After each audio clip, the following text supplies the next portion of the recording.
पाठ भारत माता, लेखक जवाहरलाल नेहरू।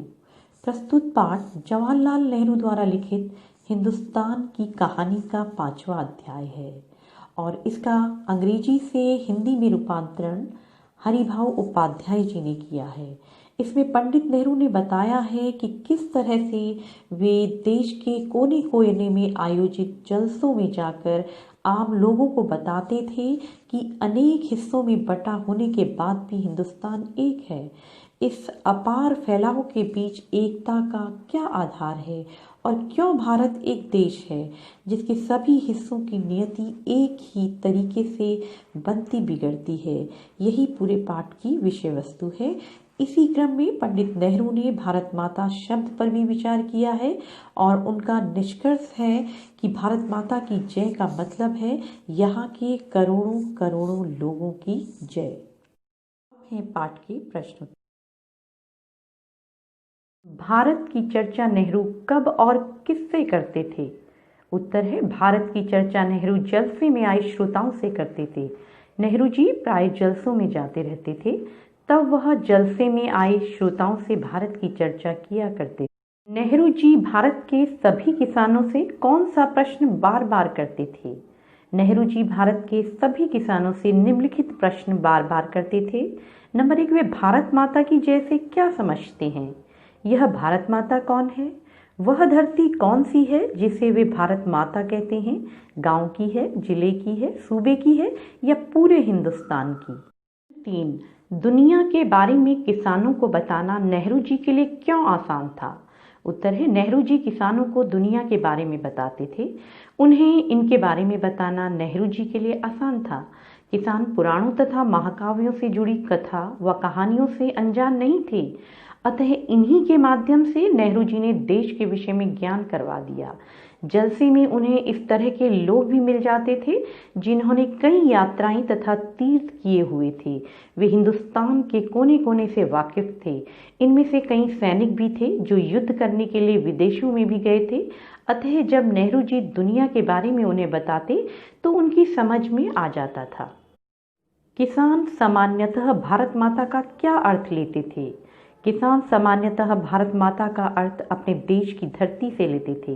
नेहरू जी ने उन्हें समझाया कि उनके गांव, जिले, नदियां, पहाड़, जंगल, खेत, करोड़ों भारतीय सभी भारत माता के प्रति नेहरू जी की क्या अवधारणा थी?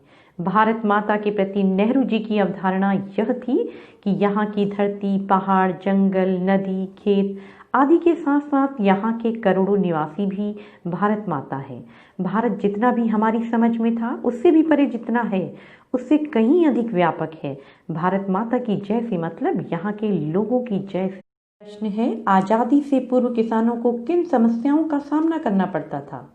उत्तर है, आज़ादी से पूर्व भारत के किसानों को गरीबी, कर्जदारी, पूंजीपतियों द्वारा शोषण, जमींदारी, महाजन, कड़ी लगान और सूद, पुलिस के जुल्म आदि समस्याओं से जूझना पड़ता था। सिंचाई के पर्याप्त साधन नहीं थे, वर्षा पर निर्भर रहना पड़ता था। कठोर परिश्रम के पश्चात भी मेहनताना न मिलने जैसी अनेक विषम समस्याओं का सामना करना पड़ता था। आज़ादी से पहले भारत निर्माण को लेकर नेहरू जी के क्या सपने थे? क्या आज़ादी के बाद वे साकार हुए? चर्चा कीजिए।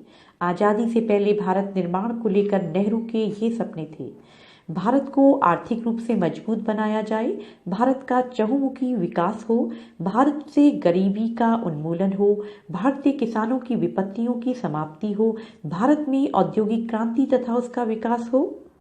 आज़ादी से पहले भारत निर्माण को लेकर नेहरू ने जो सपने देखे थे उनमें से कई साकार हो गए हैं।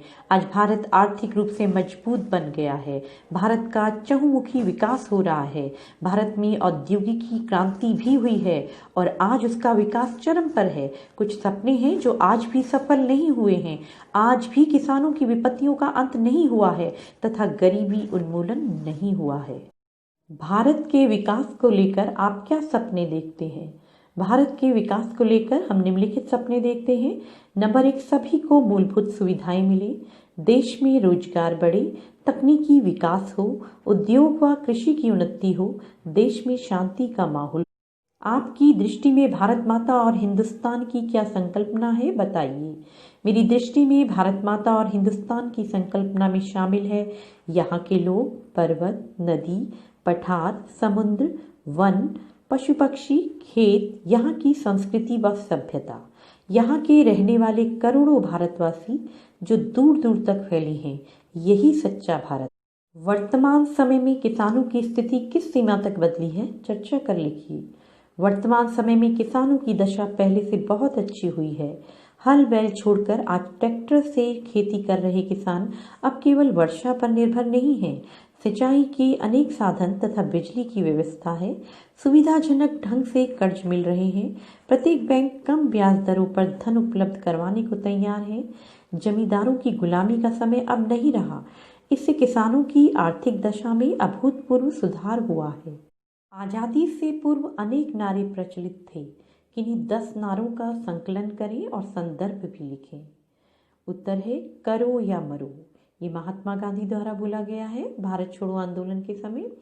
और नंबर 2 है वंदे मातरम, बंकिम चंद्र चटर्जी। तुम मुझे खून दो, मैं तुम्हें आज़ादी दूंगा, सुभाष चंद्र बोस। नंबर 4 इंकलाब जिंदाबाद, क्रांति को बढ़ावा देने हेतु। नंबर 5 अंग्रेजों भारत छोड़ो, देश की आज़ादी के लिए। स्वतंत्रता मेरा जन्मसिद्ध अधिकार है, बाल गंगाधर तिलक। दिल्ली चलो, सुभाष चंद्र बोस। साइमन वापस जाओ, लाला लाजपत राय। हिंदी हिंदू हिंदुस्तान, प्रताप नारायण मिश्र। स्वदेशी अपनाओ, एनी बेसेंट। विदेशी वस्तुओं का बहिष्कार करने के लिए। अन्य प्रश्न उत्तर हैं। नंबर 1 लोगों की आंखों में कब चमक आ जाती थी। उत्तर है नेहरू जी लोगों को बताते थे कि तुम ही भारत माता के अंश हो, एक तरह से तुम ही भारत माता हो। यह बात जब उनकी समझ में आ जाती थी तो उनकी आंखों में चमक आ जाती थी। उन्हें लगता था मानो उन्होंने कोई खोज कर ली। लेखक यानी नेहरू जी गांव व शहरों में अपने भाषणों में क्या अंतर रखते थे। उत्तर है लेखक देश भर में भ्रमण कर जगह जगह भाषण देते थे। शहरों में उनके भाषणों का विषय अलग होता था। शहरी लोग शिक्षित व समझदार होते थे, उनकी समस्याएं भी भिन्न प्रकार की होती थी। वहाँ नेहरू जी विकास या स्वतंत्रता संबंधी बातें करते थे। गांव में लोग अनपढ़ या कम पढ़े लिखे होते थे, उनका दायरा भी सीमित होता था तथा वे संकीर्ण मानसिकता के थे। देहातों में नेहरू जी विदेशों की चर्चा करते थे। उन्हें यह समझाते थे कि वे देश का ही एक हिस्सा हैं। वे देश की एकता पर बल देते थे।